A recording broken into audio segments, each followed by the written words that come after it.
Meron siyang supermarket na Save More and mga upcoming restaurant na for open pa. So, naka-close pa sila.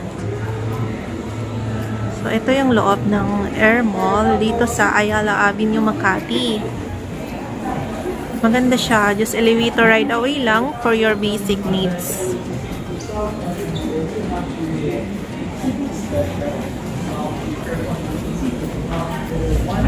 ito guys, ang Air Mall.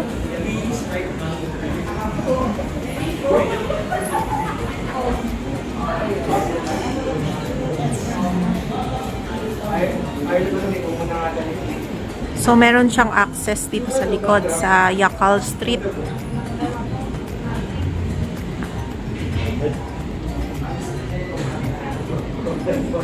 Oh, magkakaroon ng skin station.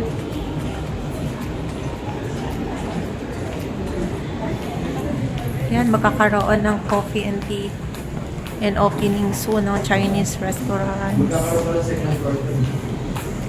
Magkakaroon pa ng second floor? Anong meron doon? Second floor dito? Yes. So currently nag-soft opening lang tayo dito for the ground floor.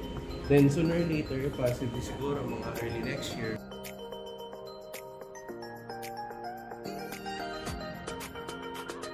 Ano kayang meron doon ng mga commercial space? Siguro more on food streams, essential. Then, So magkakaroon ng second floor. Ang maganda pa dito sa Air Mall, connected siya dun sa The Rise Mall. So technically, parang dalawang mall siya. Dalawang mall sila na So this gonna be magkatabi. connecting each. So ito naman, yan guys. Actually sa SMDC meron din siyang Alpha-Mart.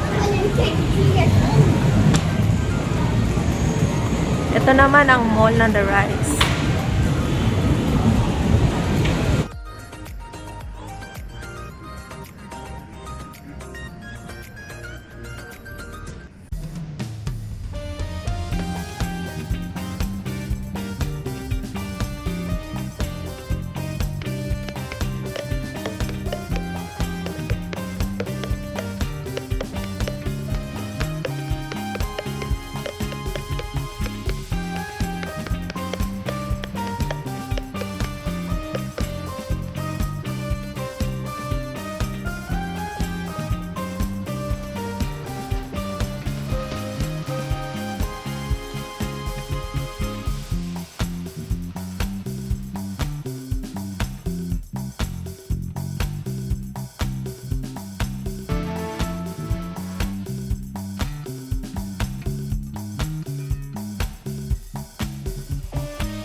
Ang maganda pala dito guys, sa Air Mall, meron siyang connecting sa lobby ng Air.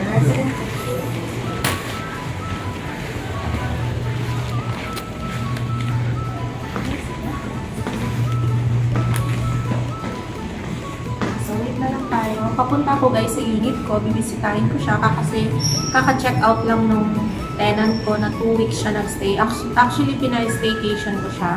So, ang maganda dito sa Makati guys, napansin ko, ang mga nagre-rent, 1 week, minimum of 5 days. Going up. So, ayun guys, na-discover ko na mas maganda pala ang Makati sa staycation. Kasi sa Mall of Asia is mga 1 day, 2 days, 3 days. Dito sa Makati, ang nag-i-stay sa akin dito, 1 week, 2 weeks, 1 month. So, maganda siya. Kasi less hassle. Tapos yung income mo na siya. Ito na yung unit, guys. Kaka-check out lang ng list ko. So, check ko siya. Buksan natin yung ilaw. Kasi nakabukas na pala siya.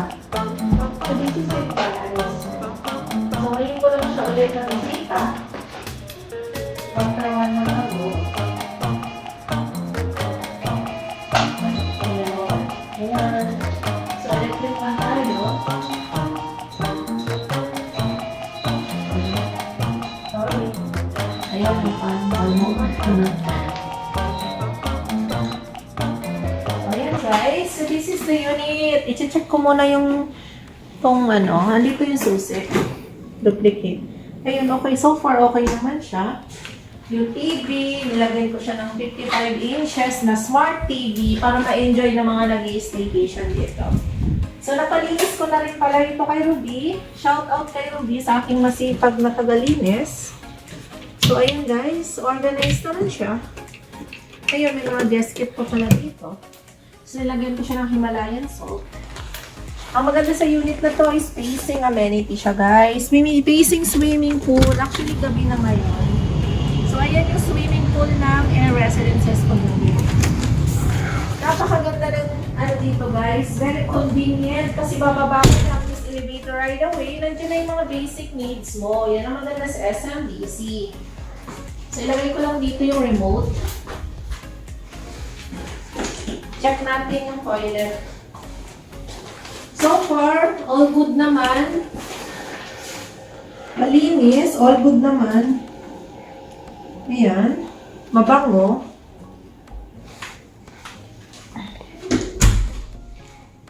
Okay naman yung unit, guys. So, ayan lang. Thanks for watching, guys. Again, don't forget to like, share, and subscribe my YouTube channel. It's Ed's Realty Guide PH. Thanks for watching. See you from my next vlog.